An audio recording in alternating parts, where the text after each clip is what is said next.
Thanks everybody for coming. So great to see everyone. My name's Jennifer. I'm the gallery director, and I'm so thrilled today to introduce to you our visiting artists. This is an unusual show because it's a visiting curator show, but the curator is also an artist within the exhibition as well. So our visiting curator is Ingrid Schindall, and the other three artists in the show are Brooke Frank, Kyle Nolan, and Beth Sheehan. Beth and Kyle, they come to us from Tuscaloosa. They're both at UA right now. And then Ingrid and Brooke, they're in Miami. Ingrid founded IS Projects, which is South Florida's only artist-run, public access, printmaking, and artist book studio.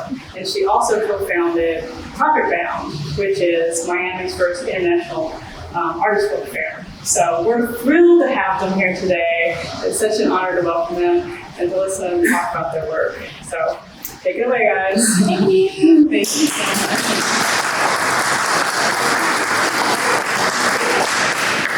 Oh, well, thank you so much for that lovely introduction. Thank you, Sarah, for inviting me and subsequently us. Thank you all for coming tonight. This is today, I guess, technically. The sun is still shining. It is such a pleasure to have you all here to listen to us talk about the work that's on the wall. This whole process has been such a pleasure. It sort of started relatively naturally where Sarah was, into the artist books that I was making. We met in Fort Lauderdale when my studio was there, and then invited these folks along. I was like, what if we do a 4-person show? She's like, well, the gallery's kind of small. And I was like, we'll make it work. And all of our work has a really great conversation. So the curatorial process of hanging everything on the wall was really collaborative and really sort of fruitful in learning new things and opening new doors into our own works as well as understanding each other's. So the name of the show is Two Lies and a Truth. And I would like to start this. We're introduced, so you guys know who we are, which was how I was going to start it. But now I'm going to start it with a quote that I think you guys are all really going to enjoy. The quote goes, I discovered at a very early age that if I talk long enough, I can make anything right or wrong. So either I'm God or truth is relative. In either case, booyah, Abraham Lincoln. So today we've structured this artist talk in the format of a game of two truths and a lie in 2 sections. There'll be an opportunity at the end for questions. So if you have questions, just hold those till the end. But in this first section, we're going to be giving some biographical information that cannot be easily found online or in our bios, which are printed on the wall right there. So if you want to know our credentials or our backgrounds, a lot of that relevant information is there. Please check that out. But we want to give you guys something a little harder to find. So we're going to go ahead and start with that. And so we are going to start with Kyle Holland. Sure. Okay, so I'm just gonna fire. So you're gonna fire off your 2 truths and a lie, and then the 3 who are not firing off their 2 truths and a lie are going to vote via finger which item that they think is the lie, and then we're gonna move on. We're not gonna tell you guys which one's the lie. If you want to know, you can ask us after. But for right now, we think it's fun to guess, and you have to give us your guess before we'll give you an answer. Okay. So number 1, my maternal family is Filipino, and while I was steeped in Filipino culture when I was with my family, I was encouraged to assimilate and present as a white Southern American publicly.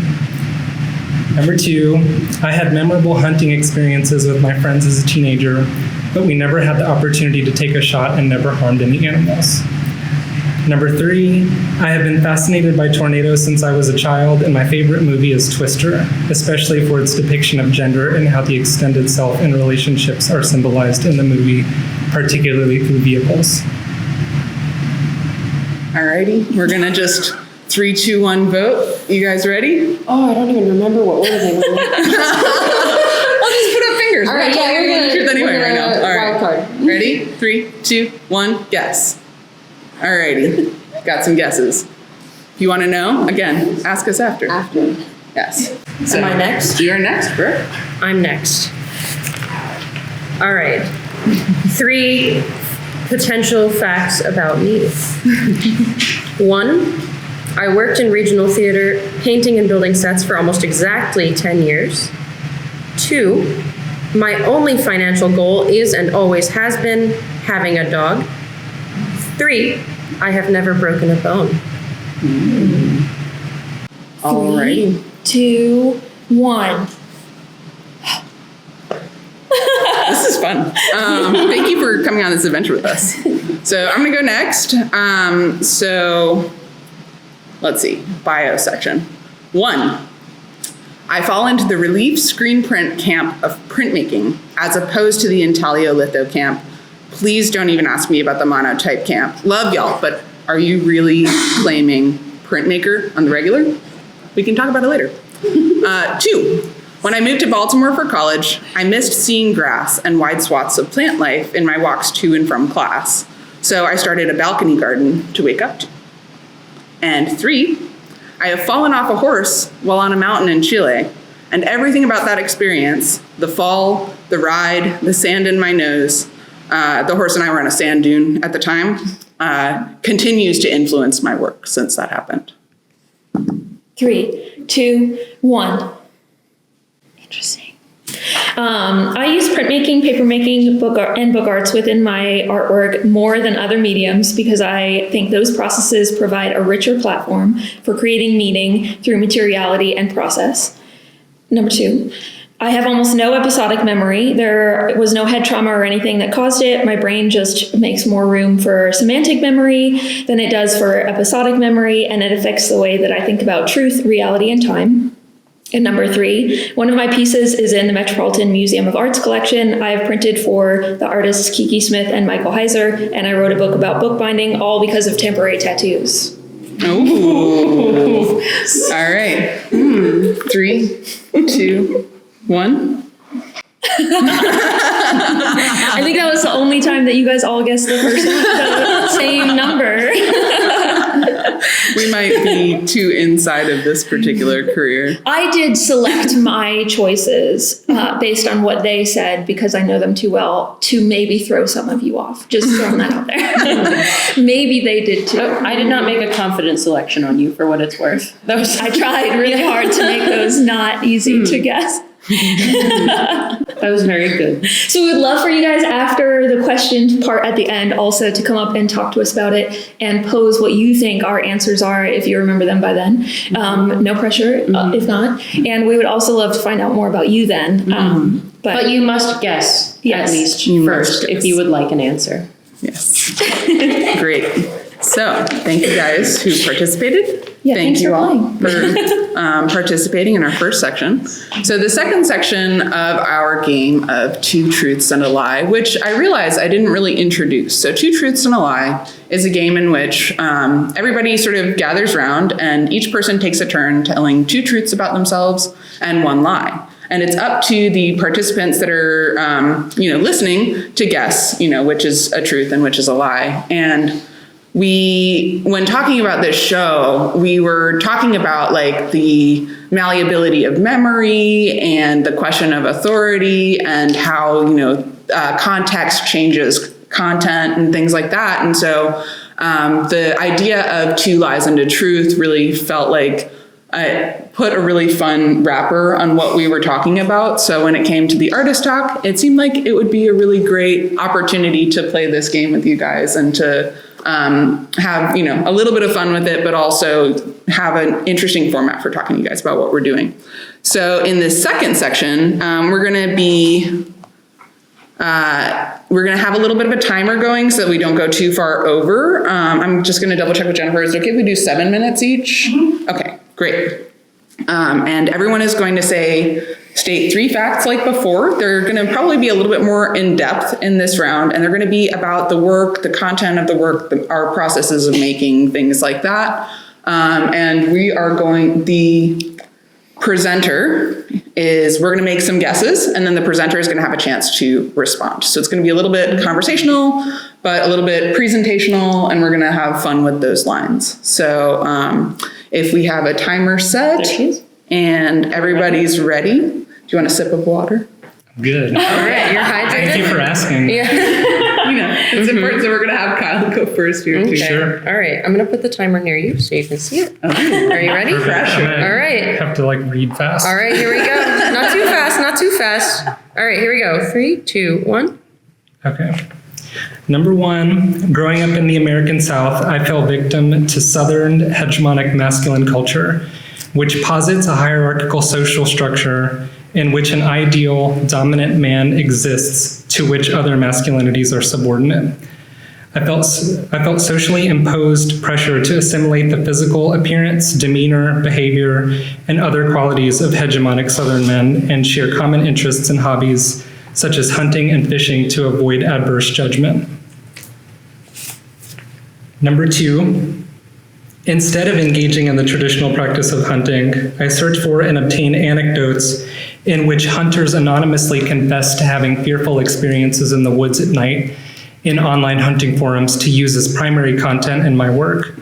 Through reading these anecdotes, I feel that my masculine self-concept is validated by the willingness of these hunters to be vulnerable in the online communities of hunting forums, and as a result of this liminoid experience, these works are a manifestation of the vicarious completion of my rite of passage to qualify for manhood. As a result of incorporating this text in my work, what would be conventionally considered as the true, authentic voice of the artist, as well as the first-person narrative in my work, is intentionally unidentifiable and more protean in nature. 3, from a technical standpoint, I have worked largely within the discipline of printmaking for over a decade.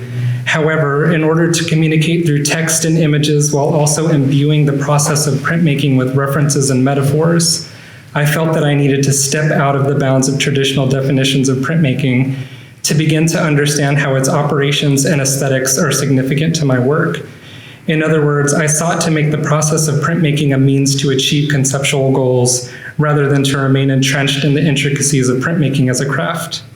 I now view prints as a broad range of objects and experiences that involve a matrix, a transfer medium, and a receiving surface. Liminal Personae, which is this piece right above me, is one such example of a work that falls within the methodology of printmaking in the sense that virtual data is the matrix and a laser is the medium that transfers the vectorized text onto the receiving surface of animal hides. Through figuratively branding these texts on animal hides, I am depicting the mental blemishes and figurative scars that I am left with from my rejected efforts to be regarded as a man in Southern masculine culture. Love it. Mic drop. So I definitely think that with your work, then you do really lean into taking away the authorship as not that part not being important. With this piece here and some of Kyle's other work, then the text that comes that you can read. So I definitely encourage you guys after the talk to read more of the text. Then almost all of it, if not all of it, is first person narrative, and there's no real definitive understanding of who is speaking. Excuse me. So I feel like that makes it really easy for any viewer to become that person. And I think that does make it more okay for men in general to feel feelings that are not necessarily seen as masculine, like fear in the woods, and similar things. But I also really appreciate in your work where materiality is such a consideration that can add to the nuance of the things that you're coming from. So in the second to last piece behind you guys there, that piece, that is actually all paper pulp. The imagery itself is just paper pulp. And then there's a letterpress printed text on top. But the pulp that you chose in that piece is from Wrangler jeans. So even if people don't ever know that, then I feel like just having that materiality aspect where it's Wrangler jeans are such a the cowboy man aspect. So it's so nice to also have that aspect that people can come to a little bit more gently, and notice that you really thought about who would be making the piece as well as who gets to experience it. So where do you don't have to state. Mm-hmm.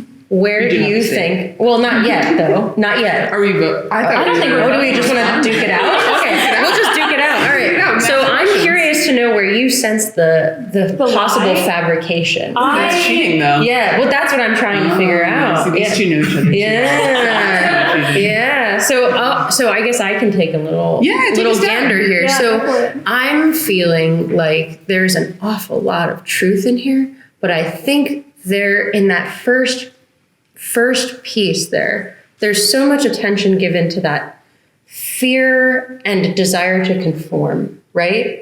And I feel like can I state what I think? Go for it. Okay. So my sense of a fabrication, the part that feels the least close to truth, that for me is that not enough air is being given to the desire to tell them, nope, not doing it, not interested. I don't want it, because I'm sure it's in there. I'm sure it always has been. And I like that conflict, Where are the words for the fight? I can't whisper. I apologize. Where are the words for the fight? Where's it been the whole time? So that's the tricky piece for me. Okay. So I'm relatively familiar with your work. So there's like words in there that feel truthful. There's lots of truth, it sounds like, in there. And I have a suspicion that might be likely of all of our work, because it's actually harder to write a lie about your artwork than it seems. Surprise, sorry, I'm spoiling the ending. Everything's true and a lie. No, but that was the thing that I had the most challenge with, was figuring out how to write a lie successfully about my work. And there was something about the order in which information was presented in that second section there that I started to feel suspicious, but I definitely can't put my finger on it. And I think that's more of maybe more of a psychological perception of how you are presenting than any of the information necessarily being presented. Yeah. So I kind of have no guess, but if I was going to guess, I would probably guess something in the second section. But Something there feels off. Something there feels It sounds like more accurately your guess is that the structure itself is a lie. Could be. We're out of time. So for Should Kyle. I reveal, or should we just move on? Let's do a big reveal at the end. For everybody. At the end. No, at the end of all of us. We'll do a little reveal. So keep it in your minds. Thanks for coming gonna be- with us on this journey of our fun. Hopefully it's fun though. You guys not entertained. I love a mess. All right. All right. I'm ready. So I have for you 3 pieces of information. 7 minutes, let's go. 1, in my paintings, I use fiction and illusion as a framework for thinking about our own lived experiences and how we choose to navigate them. 2, I use painting as a process for gathering and parsing information and connecting some of the dots within it. Most of the paintings I've made that I like begin with questions I want to spend time thinking about, not conclusions I wish to present. 3, my paintings are about painting itself, how we see color, material, touch, time, surface, and image, and the ways we think about those things. I give you the floor. I am going to again talk about what I think is true instead of focusing on the lie. Because I don't know. Would you read your second one again? Absolutely. My second one is, I use painting as a process for gathering and parsing information and connecting some of the dots within it. Most of the paintings I've made that I like begin with questions I want to spend time thinking about, not conclusions I wish to present. I do feel like, looking at your work and the little bit that I've gotten to talk to you about your work, then process in general, idea process in general is very important to you. And I think that it is more interesting, even just looking at your works, then I think that you are fully comfortable with allowing there to be more questions brought up by your work than any answers. And I feel like your work is a lot is tangent to science or is science very often. So it feels like that kind of type of experimentation where the answers to something don't actually lead to a definitive answer, but it leads to the next experiment. So I feel like that one especially feels true for me, at least knowing very moon-like, and it feels like even with those, then you're like presenting two images that look so similar, but then you're forcing the viewer to be like, okay, do you think one of these is different than the other, or do you think that one holds more validity than the other, or do you think that pairing them together versus separating your pieces does something different? I think that you're allowing the viewer to be the person that makes those decisions. At the end. Yeah. Good that you feel like that, though. Yes. Beth, I propose a mini game for you within the game. Oh, God. Would you prefer to offer us some truth rankings instead of lie identification? Okay. Mini game rejected. You're good. It's okay. I think everything is true all the time. So I would love to provide a counterpoint. So again, the second section is the place where I am sensing the closest potential falsehood out of your very direct statements there. There's not a lot of room for, semantic judgments, but you stated specifically that the paintings that you like the most start with questions rather than statements or answers, or however that ended. And I think that the closest thing that I'm sensing to a lie in that statement is something so definitive as the paintings I like the most start with questions. Like that part of that sentence is really suspicious to me. Brooke and I work very closely every single day. Like we hear a lot of each other's words. And so I perhaps have a little bit too much insight into it, but I think, it could very well likely be that you wrote all of these statements intending for everything to be, seen as true, or for everything to be true. But I think that your paintings start with questions, yes, but there's lots of other places that you start from, there's sometimes just like a passing phrase or a funny joke or a weird sign, or, there's like all these different places that like you're questioning within the work, and maybe those questions don't arrive until the work starts. I guess that's where, like, for me, there's a little bit of a potential trip up. So that's my guess.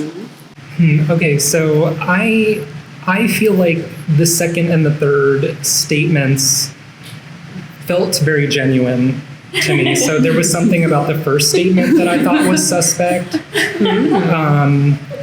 And it was mostly the part about fiction and illusion that didn't feel totally truthful to me, mostly because of having a very kind of like surface level understanding of where your source material comes from, like poetry or like a NASA satellite image.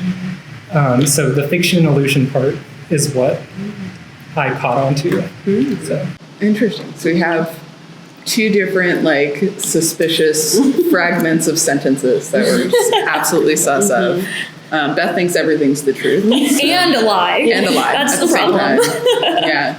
Do you care to respond? Do you care to respond? Yeah. I yield my time. Yield your time. Okay. There's still time on the clock. If you would like the 1 minute and 15 seconds left to tell you about my paintings. No, let's start fresh. We can add that to the end. Cool. So we are going to reveal at the end, I promise. All right. Thank you. You ready? For staying with us. Yes, I am ready. All right. Here you go. All right. Fran Lebowitz said in the documentary The Booksellers, which if you haven't seen it, I highly recommend it. It's a very sweet film, and it's free on Amazon Prime and maybe on YouTube. Anyways, I have seen a book in the trash, and it was like seeing a human head in the trash.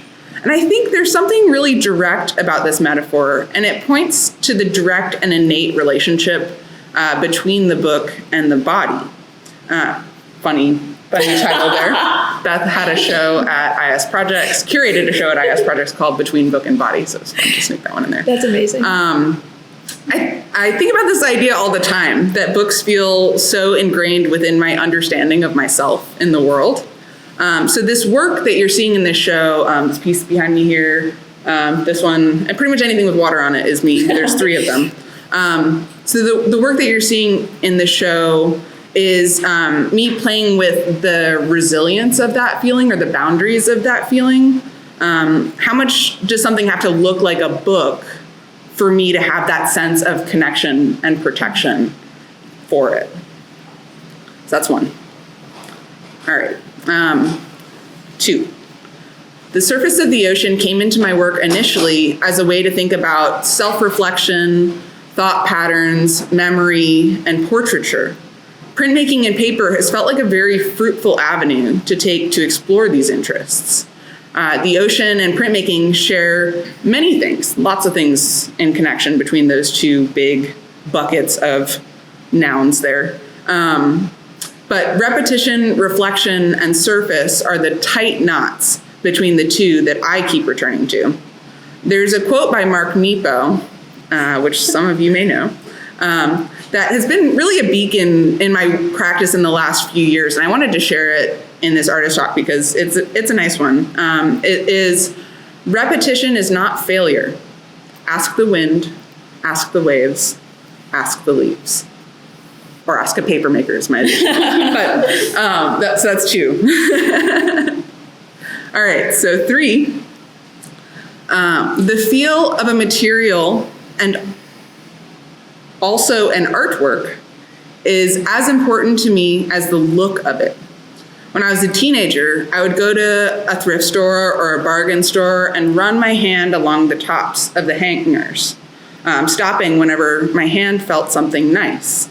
Invariably, when I would pull that item off the rack, it would turn out to be a luxury item at a steep discount. Good talent to have. So my hands were able to select items of quality more quickly than my eye could looking at this rack, right? And the challenge with art, particularly, well, with art in general, I'm not going to particularly that, is that touch, while informative, is also destructive. So we're kept from the haptic experience of material choices that the artist, me in this case, or any artist, makes. So I wish everyone could touch my work freely, but alas, you all will have to use your imagination. The one I want to be true the very most is you were talking about like what makes something a book, and I feel like we've talked a lot about like what makes something a book in general. And I think that is interesting to think about with your wall pieces as well as the one that looks closer to a book, because I feel like book arts in general is kind of like it's hard to tell what something is a book if it doesn't look like a book, but if it has narrative and sequence, then typically that's like the bare minimum that you need for a book. And if you think that a scroll is a book, that doesn't really look very bookish. But that should already give you kind of a clue that maybe you do also think that things that don't look bookish are bookish. So I feel like the way that you've presented your wall pieces too make me feel like you also are thinking about them like a book, because they do have narrative and they do have sequence, and they also function in a way that I think a lot of other books function, in that they have dimensionality more so than some other artworks might. So the viewer has the opportunity to interact and explore what that means and the amount of time that exists in a book, especially even if it's like a wall book versus something that is more flat. Mm-hmm. But I, again, think that all of those are true. So we'll find out. I don't know about the first one. I mean, I'm having trouble locating the what would be false here. Can you refresh me on what the first point says? The first point was about like thinking about, like Ingrid thinking about all of her work like a book. But what trips me up about that is that they're presented on the wall in one static place. So there's nothing that, like we come into a gallery space and, no one thinks that it's okay to walk up and touch these things and actually interact with them. So it doesn't feel like you want somebody to have a true book-like codex experience with these pieces. But I would argue that your full installation of liminal personae is also a book, and that all of the skins act as pages, And the act of moving physically around it is the act of reading the book, in the same way that I would respond to, especially that one. This one as well, although there's less very obvious narrative, I feel like, in this one. But I don't think that there is not narrative in this one. And same with there is obviously narrative, but. Right. But I think that there's a way for you to move your body around this in a different way than what viewers can do with, Ingrid's works. Maybe like this one would be most close to this piece because it's got like a sculptural quality to it. Awesome. Hot debate. Which of the points was it about the not wanting people to touch? Oh yeah, the last one. Yeah. I think that for me feels closest to fabrication, It's, I guess that's that. Yeah. Just in the nick of time. Yeah. I have desire to beef with something that happened in that conversation, but that's a later problem. Yeah. I love Beth, that. you're up. Okay.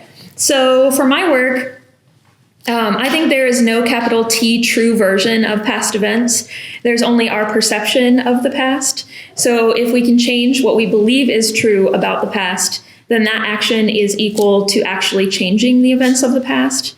I do this within my own work by assimilating photographs from my childhood, photographs from strangers, AI-generated photographs, and altered photographs to create a new reality for myself that becomes truth. My second one is, if you could compare me as a 7-year-old versus me now, then the only thing that we would have in common is our shared history of 7 years, as she would only be 7, which to me is just perception again, and most of which I don't even remember. So, so that to me then means that she is not any more me than an alternate universe version of me. And if that's true, regardless of how many different choices an alternate universe version of me has made, if the 7-year-old version on this same timeline is not more me, then that means I can be as you as I am me.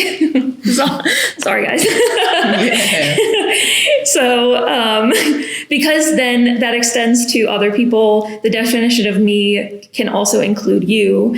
And in my work, this is further justification that the assimilation of memories, specifically those ones that are not originally mine, are allowed to be equally true to my reality as the ones taken from my actual past. And then my third thing is remembering the past and imagining the future function identically, even though we pretend like those are different actions. You might as well be imagining the past and remembering the future. Time is a physical thing, which is proved by it being affected by gravity, which is insane.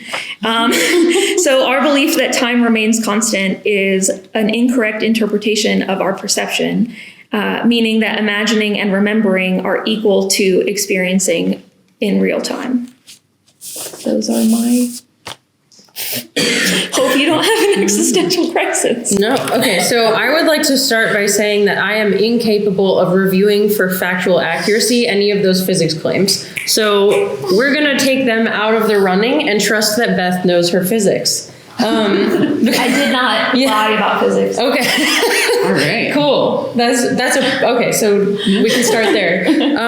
I think, okay, if I had to pick anything as a potential fabrication, trusting very much that all of those things are things that I can see in what you make.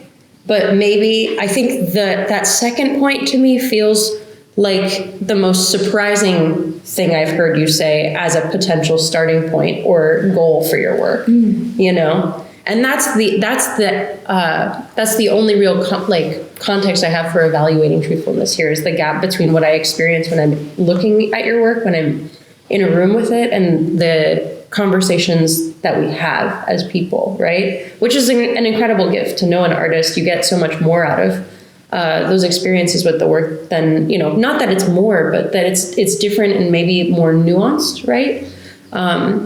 And that's one of the very fun things about this experience, is that I know you just enough to have my own experience with the work, but not so little that I can't steer myself through it with some sense of your goals. So that second one feels furthest from what I understand to be your set of objectives. But I wonder if it actually might, in that way, maybe be the most truthful, because maybe you keep it closer to your heart. I don't know. It's interesting because that second one is, again, we know each other relatively well. I invited these folks to be here. So the second one is the one that is the most unfamiliar to me, which then of course makes it the most suspicious, but nothing about it rang particularly untrue. And so I'm curious if rather than the untruth in that, if that is like sort of a recent thought, is that like a recent sort of addition to respond to questions. I'm not asking whether it's true or false. I'm just, oh wait, I guess I am. Okay, all right. So I will pose this question later, but I'm curious if that is like sort of the most recent thought in there, because it's a really interesting one. And I'm excited that, that if that is the new thing, if that is now being integrated sort of into that conversation of, memory and familiarity, and the line between you and me. I wonder if there's room for that conversation around how, well, we were talking about this, I think, a little bit during install, was the conversation around how language both unites us and separates us, and how, language tends to act as that wall between you and me, but it's also the most effective, one of the most effective methods that we have for communicating ideas between you and me. So there's all these like different things. That second one, I guess, is maybe a doozy. I don't know. I'm not convinced that it's particularly untrue, but it's one more. Thoughts? Well, this is hard because we know each other so well. Sorry, we all keep just telling you that. I didn't say that. I can't help it. I don't want to give any, like, I hope that this doesn't give anything away, but I feel like it's all true and it's all untrue. Let it rip. We've got 50 seconds. Yeah, well, that's a lot to unpack in 50 seconds. But I think that, like, that's something that you seem to be really interested in presenting through all aspects of your work, whether that's materiality or like process or like the actual content of the work. And that really kind of, I think, maybe most poignantly comes into play with all the different sources of imagery and material that come together in the work, where it's really hard to kind of parse what's yours and what's not yours. But then everything is yours. So. Yeah. We're done. Alrighty. With that, which means what? Well, great. Yeah. So then thank you all for sharing, and thank you all for listening. I hope that this format was as interesting as it was confounding. But we're gonna sort of wrap up this artist talk here with an opportunity for questions. I think we decided on the fly to perhaps reveal our truths or untruths now. If we want to do we want to rip the Band-Aid, or do we want to? Let's do it. Okay. All right. Should we start there since we just finished with Beth and come back? Sure. Yeah, we're fresh on Beth. Let's have it. I do think that all of these are true and untrue. The second one, where I was talking about I am you and you are me, and that song that we all know, then I think that one has been in my work for a long time, but I haven't talked about it for a long time because I don't think that to me affects the way that other people view my work. So my work is the little book right here, and then the very last piece and the very first piece. So I do use photographs in all of my work, although the one at the very end, you have to really look for those, which I kind of love. So you also have to trust me that they're there, or believe that the weird shapes in the letters are probably a photograph that I embedded. But for the other two things that I was saying, that I think that there is only perception, I do think that the perception is the thing that is the most important to me, how you think about things and how you remember something, especially because we have limited access to the past and to the future. Of course, we're stuck in time. But I think that the last one is also a little bit less true in that it's hard to grapple with, if time is a physical thing, then in theory you can escape it. And then how does that affect the way that you see truth if you can see a multiverse outside of your current time? So all of it and none of it. Nice. All right. Our first doozy. Sorry. No. Okay, so let me actually go back to my other document, which has my truths in here. So I'm kind of I'm a relief screen printer, so I'm very black or white. What can I say? So I did go with a proper, there's a proper lie in here, but the lie is maybe a little bit more complicated than a lie. It's more a lie that I tell to myself as well as to you here today. And that lie is that in that third one there, anyone who guessed number 3, you had some correct influences or some correct instincts there. I said that I wish everyone could touch my work freely. And I want to be a person who wants everyone to touch my work freely. But if I'm being really honest with myself and really vulnerable with y'all, I think that would absolutely drive me nuts, you know? When you talk about something like everyone, right? When you think about what everyone means, and it's not just, that's not like a hierarchical conundrum at all. It's more of just like, imagining like that many fingers touching the work and these objects that, I hold very dear. I'm happy to release them out into the world, but I am concerned about their ability to go on into the future and have ideally conversations with people in the future. So that was, while there may be other lies in here that I am not currently picking up on as lies in my own way of talking about my work, the one that I snuck in there for the purpose of this game was that sentence. I wish that everyone could touch my work freely. Because I want to wish that everyone could touch my work freely. I love it. I think, Kyle, I cannot remember exactly what you identified as the lie in my statements, but I think what I felt was a strong accuracy in that thing, which translated in my mind and stuck there as these statements make too clear of a claim about what we're talking about. Oh, it was about fiction and illusion, which are elements in the work, right? They're in there, but you're right. Like, it's much broader than that. I think one of my major goals in painting is to, one of the things I fought the most with in my practice has been for greater sort of openness or porosity. I want everything to be an option in the painting, and I want just enough constraints to give me the structure to think meaningfully about what I'm interacting with. I think fiction and illusion are a useful structure in any conversation about painting, because we are contending with the painting as the physical phenomenological object, but also the picture, the fourth wall, the thing we imagine when we see the painting, right? The object that it describes, or whatever it describes. And that messiness, I think for me, like that maybe is a lie of omission.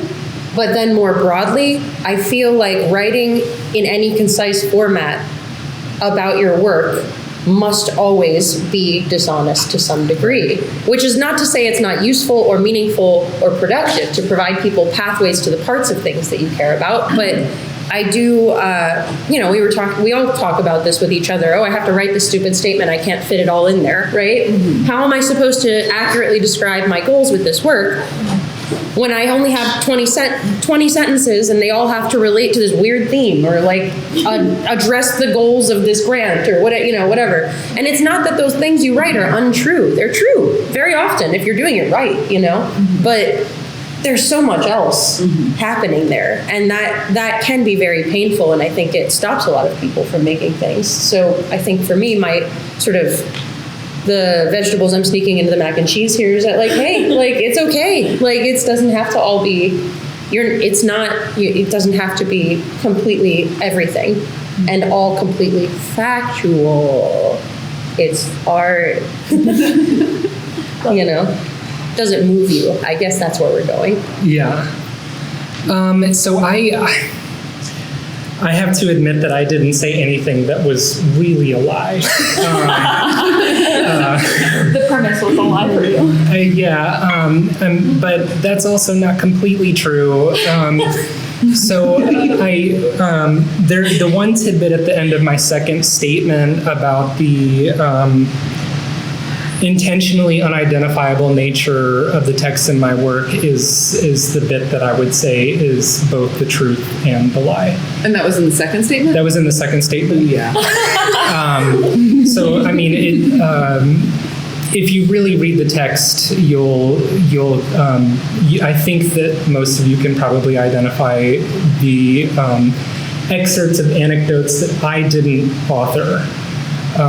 But I'm also very interested in the idea of that authorship being very ambiguous. As I mentioned, I really like to think about entering these online hunting forums and them kind of serving as a liminal space. My childhood was basically devoid of rites of passage, and so I kind of think about this as the creation of my own right. And after I come out of that virtual space, kind of reincorporating into the real world and having this kind of like protean relationship with these men who I can kind of go onto these forums and like find that I really identify with how they're expressing their own masculinity. So so I'm wholly uninterested in kind of like identifying which texts I authored and which I didn't. But the bit about them being unidentifiable is the part that's probably the most close to a lie in my work. So so I told you a lot of truth and very little lie. Maybe. So fun little recap, just because I think this is, I just want to make sure everybody, so we have kind of a lie, we have a lie of omission, we have a semantics lie, and we have a everything is true and everything is a lie approach to this game. And we did not intend that. No, we corresponded about a lot of things for this game beforehand, and whether or not we were actually going to tell all truths or all lies or two truths and a lie or whatever. But I love that we all took a different approach to that. So thanks for that, y'all. So that sort of concludes our talk section of this. So we want to answer some questions. Just a reminder, we're not going to give away answers to the bio portion in these. So if you do have a question about that, please do come up to us later. We're happy to. We'll tell you one-on-one with the bio. But you have to guess first. So does anyone have any questions? Yeah. When you talked about your work and I guess being afraid or being insecure when someone else felt your work, do you do mostly unique work then, or do you do editions? I usually do editions, but small editions. And actually, these two guys here are both unique. So when a collector takes that from you, so how do you feel about that child moving out into the world?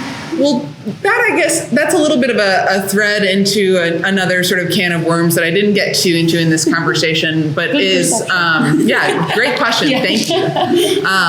But I've recently sort of identified like a good sort of way to talk about the thread that connects all of my work between like the objects that I make, the books that I make, social practice of, making these fairs and platforms for people to share artworks, as well as representing artists and getting their works into collections and things like that. The thread that sort of ties all that together is an interest in sort of manipulating archives and making sure that the stories that I'm sort of a custodian of are making it into the future to have, have conversations with the future. Depending on how you want to play with that conversational word semantically, you can sub in whatever word feels better for you for how we communicate with the future via books and things like that. So I'm always happy to see books leave the nest. But I'm really happy to get them into places where I know that they will be seen and shared and touched, right? Lovingly. Ideally lovingly, but I would rather have them seen and touched than put away somewhere where they could just potentially end up, a flood happens and they were in that box in the top over there and things happen. But yeah, so I don't think that I would want to witness everyone touching everything. I think that would be like too much stress on my heart. But I do like the idea of them leaving and going out into the world. I have no interest in having a huge archive. Thank you. Any other questions? Will there be a recording of this out that we can access? Yes, it will be available in a few different places. We're finalizing the details on that, but it sounds like it's going to go somewhere where Sarah will be sharing Ground Floor Contemporary. Okay, Ground Floor Contemporary's website as well as IS Project's website. I'm going to probably put together a little blog post, and then we're going to see if we can send it out to a couple places too. So if you're on the Ground Floor newsletter, you'll probably get it without having to do anything. There you go. Good plug. I see I'm the only one with the sketchbook open right now. I have a notepad. Yeah, okay. I haven't taken any notes yet. Another lie. Mm-hmm. What are your other questions? Yeah. On the topic of subverting the form of the book, who wants to go into that a little bit more? I'm really interested in subverting the form of art when an object becomes a book and therefore subverts the gallery system and can be kept in an archive, and therefore the access is shifted for the viewer. And so tell us about this tradition and history of in book arts of subverting the form of the book and what you guys experience in that act. I love that question. Yeah. Of course I would. I think I love that question because there are a lot of rules, not just in book arts, but in general art, that say that something, that an artwork is a specific, fits a certain thing. So if it has paint on it, it's a painting. If it is drawn, it's a drawing, all of that. But I think that all art mediums want to push that now that we've been making art for so long. Mm-hmm. So I think that book arts is doing the same thing. And I think that because books exist outside of the art world as such an obvious icon, everybody knows what a book is, everybody has touched a book. So I think that it becomes really fun to play with something that is an icon normally, and to get people to think about something that doesn't look like what they expect a book to look like, and be well, what do you think that a book is? Bare minimum, do you think it has to be what's called a codex, which is what you normally consider sections bound together with stitching? So if you, I have this piece over here, the Polaroid project, where technically it's 9 individual panels. They are not bound together, but they are housed in something that is very book arts, which is the clamshell box. So the box itself makes it more likely that people will see it as a book. Whereas if I present that same piece, sometimes I present it as 9 panels on the wall, flat, and you don't really get to touch them. Then people are more likely to be that's not a book, even though it has what I would consider narrative and sequence, which to me are 2 of the only things that you need for a book.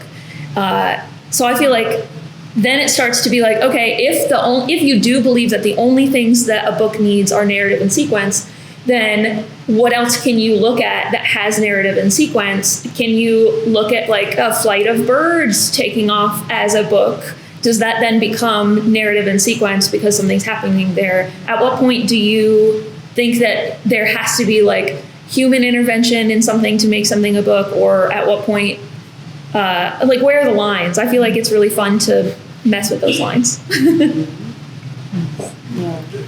Yeah. And help me if I'm thinking totally wrong here, but the stuff you're saying, and I believe all of you think a lot about your work, obviously. And I'm thinking about you think about it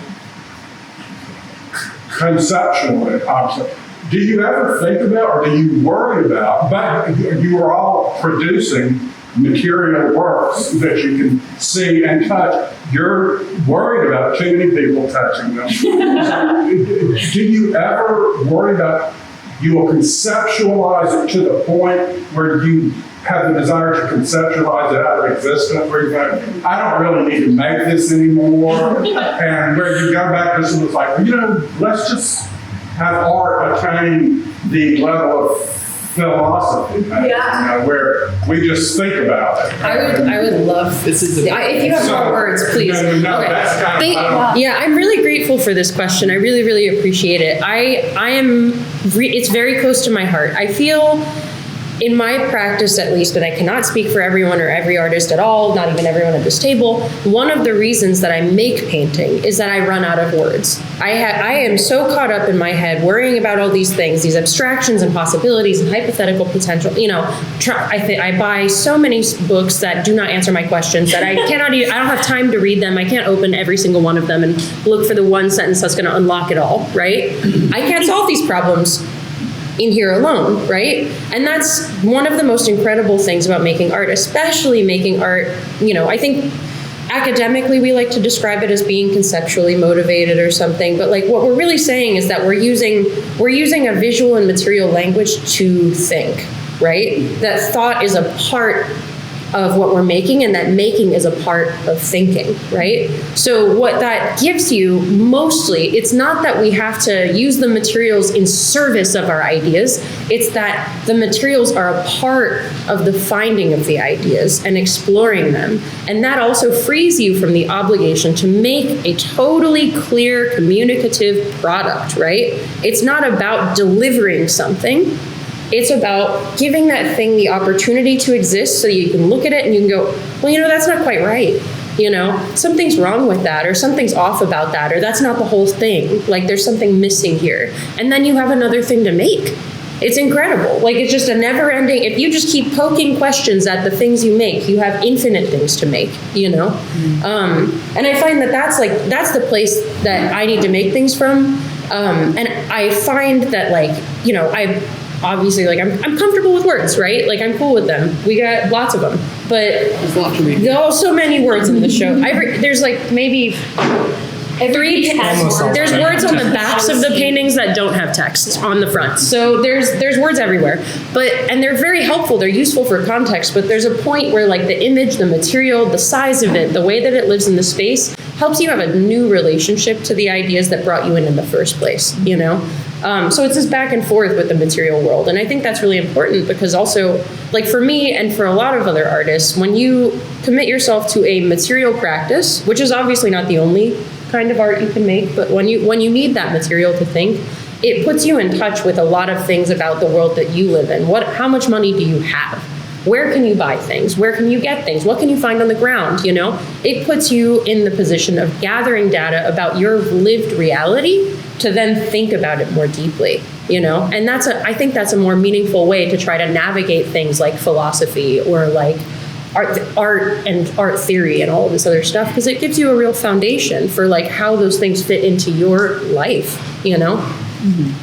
You're all jumping at this. I have one really quick thing, because this is actually a drum that I beat pretty often, and I promise I will be quick. But as an artist, if you are trying to find the ideas that you want to convey and get them all figured out before you make the art, there is heavy possibilities of intellectualizing that idea out of existence. We're coming from a place, we're talking a lot about theory and all these things, and all of that thinking has been happening before, during, and after the making of the works that you're seeing here, and continually as we're continuing to make new work.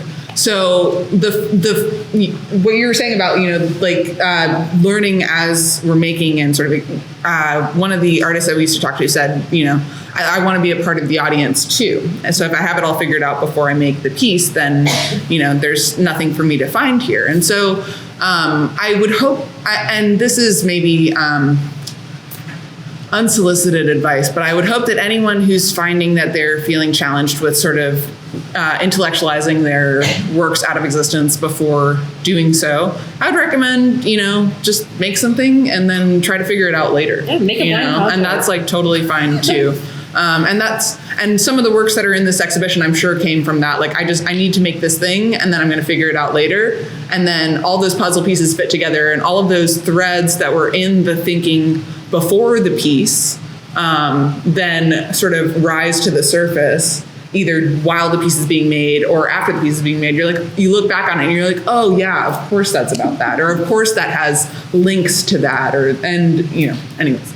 So sorry, that was trying to be quick. Did you want to talk? Yeah. I have a final thing after you say. So I guess I'll speak for myself. I think that Brooke and I's practices are closely aligned in how they start. So this body of work that I've been building for 10 years is so closely tied to my own identity. It's very autobiographical in nature. I'm trying to answer questions about my own identity and my relationship to the South at large. Making the works like those in the show of mine is a very productive way to try to answer those questions. But on the other hand, I don't consider myself to be discipline specific. I don't only practice paper making, and I don't only practice printmaking, etc. This extends to my life. It's that serious. So I think that it actually is possible for me to intellectualize my work out of existence, in the sense that I can live it and I can make it. So I guess it's not really out of existence, but I think that, I could make a performance piece that no one could recognize as art if they just walked by me on the street. But I think that it's very possible for it to be very close to being immaterial for me. I agree, and there's artistic precedent for that as well, where there are a few artists, I don't remember names ever because I have no memory, if you got that from my work. But there's an artist that just wrote on a sticky note the idea for a painting, and then that was the piece because the painting didn't need to exist, because he was like, I thought about it, I made it by thinking about it, I wrote it down. So there is still the material of the piece, which I guess you would argue is enough of a material that he didn't think it out of existence. But I do think that there is precedent for that, and also super interesting in general, because I think that what your art is doing for you is going to be different for everyone. And so if your goal for your artwork doesn't have anything to do with anybody outside of your own self, then I think it does become really easy for it to become your whole life and for it to be totally immaterial. And I think that gets really exciting to be like, okay, I'm living, my whole life is my artwork. Every single thing that I do is part of my artwork. And I think that it gets really fun to think about that, and to then be like, okay, well, if that's true, does it still do everything that I want my artwork to do if I'm just existing in the world as my artwork? And I think that's where I do end up choosing materiality in some of my pieces. I am not entirely sure that I would say that I make immaterial art by just existing. I think that I personally haven't dealt with my ego enough to say that, but I think in general, then I choose to make physical pieces that I can share with other people as kind of similar to a scientific method. I will come up with things that I find really interesting to explore, whether it's ideas about how time is important. And then instead of being a scientist and figuring those things out, then I'm doing the exact same experiments that I'd be doing if I were a scientist, but through my artistic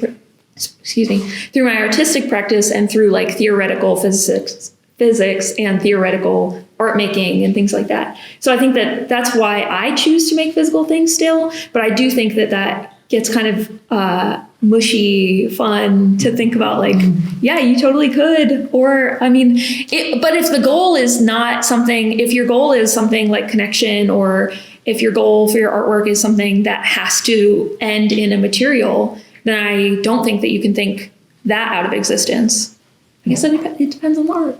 Thank you for that question. Yeah. I think that might be our time. So I don't know. How are we? Yeah, that's our time. Excellent. So thank you all for the questions. That was fantastic.